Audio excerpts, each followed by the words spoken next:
lumantak inget ka al-af'al kulluha minallah, pagawean kabeh ti Allah, urang kicep-kicep ti Allah, urang denge-denge ti Allah, urang ambekan ge sadar atau teu sadar ieu kan ti Allah, urang hudang hees ieu ti Allah, terus we kabeh ge yakinkeun eta leumpang ti Allah, diukna ti Allah, ngomong ti Allah, nu mantak moal pati-pati jelema lempang lamun eueuh Allahan, moal pati jelema diuk lamun eueuh Allahan.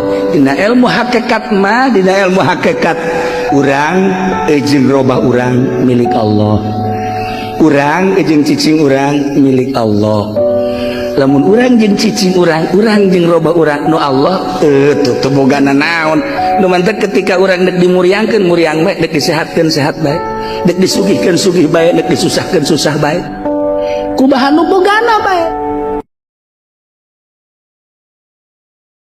Teu pernah memperhitungkeun makanan di ka mamana ge.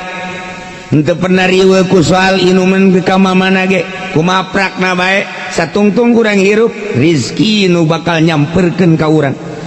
Lain urang anu neangan rizki sebab geus dicatet ku Gusti Allah di Lauhil Mahfuz, poe ieu bakal ngadahar naon, isuk bakal ngadahar naon, imana dan lain sebagainya. Cicing bae oge geus aya tulisanana, yakinkeun eta, mulai urang bray lapar.